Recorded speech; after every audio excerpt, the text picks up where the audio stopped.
Compliance means following the laws and regulations that we as a healthcare system are required to follow. Compliance is mandated by law, plus it's the right thing to do. When we don't comply, there can be major consequences, like fines, lawsuits, or losing our jobs. And as a healthcare system, we could lose our licensure, accreditation, or ability to participate in the federal Medicare or Medicaid program.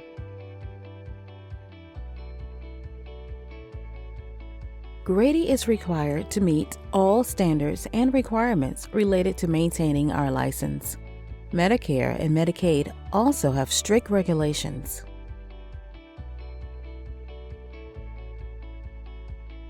The False Claims Act prohibits submitting a false record or claim to the government for payment by one of the federal healthcare programs. A violation happens when someone intentionally files a false or fraudulent claim. In order to comply with the False Claims Act, appropriate medical documentation is essential, and documentation must support every claim for payment. Report any concerns regarding the validity of services and claims to your supervisor or the Corporate Compliance Department. The anti-kickback statute prohibits the exchanging or offering to exchange anything of value in order to induce or reward the referral of healthcare services that are paid for by a federal healthcare program. Workforce members are expected to maintain the highest level of integrity in business conduct and avoid any conduct that is a conflict of interest or could adversely reflect on Grady's business practices.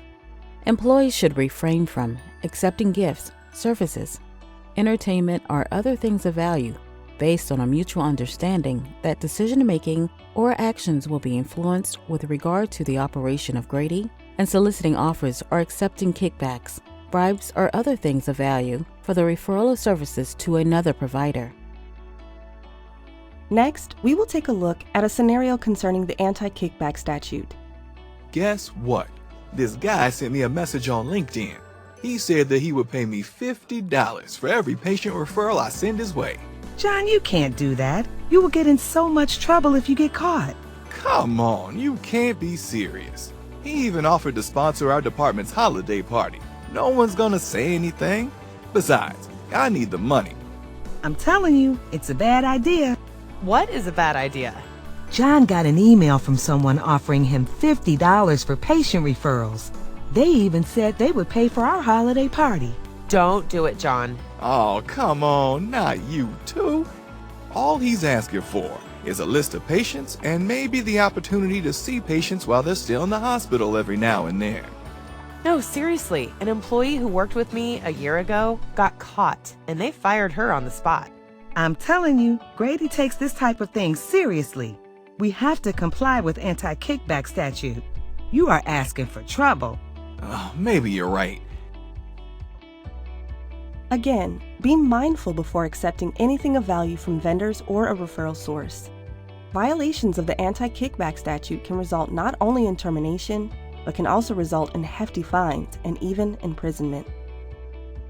Let's take a closer look at what can happen when you don't comply with a conflict of interest policy. So how are things at the hospital? Tell me how well you're staffed with nurses. Good. Short-handed as usual. Yes, that is exactly what I wanted to talk to you about. My buddy started up a nursing staffing agency, and I wanted to see if you were interested in making a little extra cash. We can offer you $1,000 for every nurse we staff at Grady with your help. Plus, you can get a cut of our revenue at the end of the year. You don't have to disclose anything to Grady. They wouldn't know you're involved with the business or receiving compensation from us. It's just a little bonus. I don't know. We already have a contract with another agency. Let me see what I can do. I could always use a little extra cash. Marcus, I understand from your supervisor that you recommended the new nurse staffing firm. I've heard some good things about the nurses who have come to us. I'm glad I was able to help. A good friend of mine is a co-owner of the company. So this guy is your friend? Yeah, he approached me a few months ago. He even offered to make me a business partner, member of board of directors, and give me a cut of what the company makes on each nurse. I win and Grady wins. Marcus, you didn't disclose this relationship when you recommended the staffing firm to your supervisor. This is a problem. Why would it be a problem? Grady's conflict of interest policy requires that you disclose any relationship with the vendor, as well as any financial interest or board participation that you have with the vendor. I did not realize it would be a problem since I was helping Grady out. I didn't know I had to report any outside business ventures. Marcus didn't intend to violate the conflict of interest policy, yet the compliance department will still need to investigate this situation. Anytime you recommend a vendor, it is important to report any relationship. The Emergency Medical Treatment and Labor Act, or EMTLA, requires that anyone who comes to Grady seeking emergency care be screened and stabilized, regardless of their ability to pay.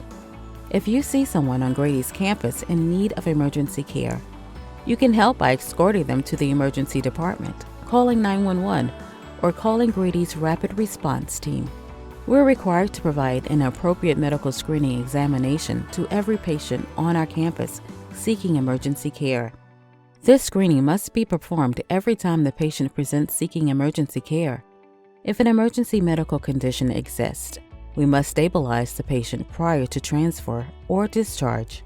The Healthcare Insurance Portability and Accountability Act, known as HIPAA, is a federal law that protects the use and disclosure of an individual's protected health information, otherwise known as PHI.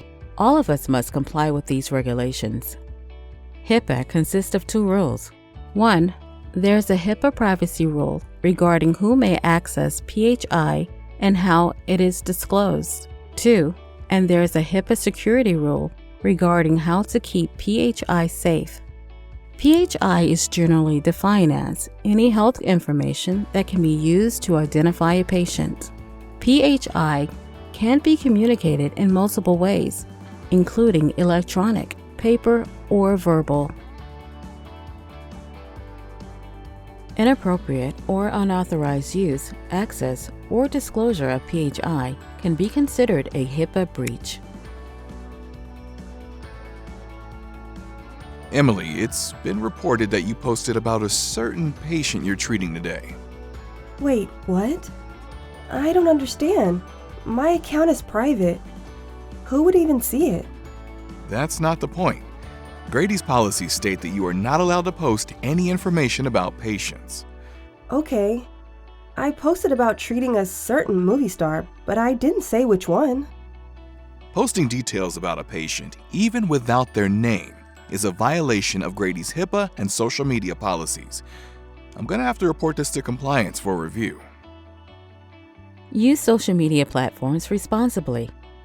In addition to avoiding information about patients or patient care, be careful of posting pictures while in uniform or wearing your Grady badge.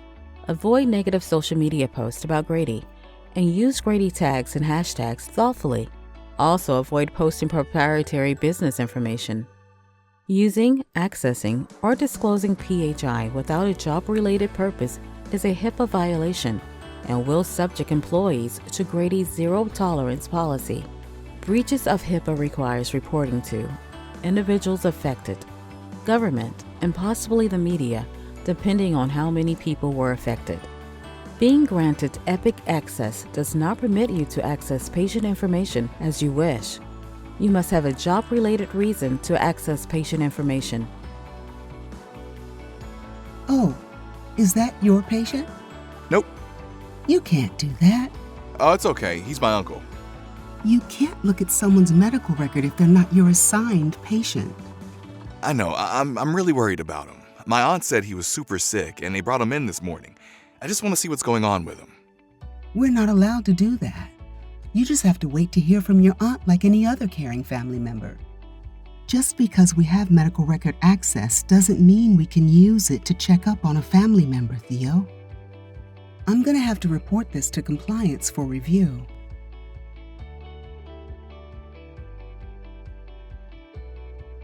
I had that biopsy almost a week ago. I should have results by now.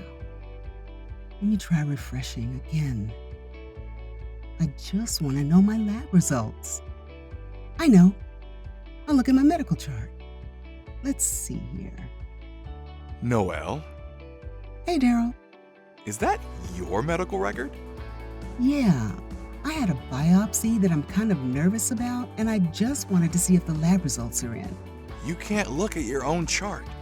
But it's mine. I know all this stuff anyway. Maybe, but it's still inappropriate to access your medical chart without a work-related reason. That violates HIPAA.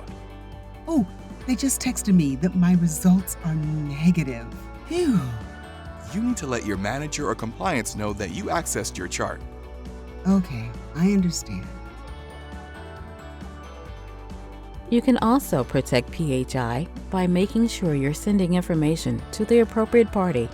For example, using the two-patient identifier check, encrypting your emails when sending PHI, picking up your printouts quickly from the printer, discarding PHI using shred bins, and by securing your username and passwords, and locking your computer screen when you step away.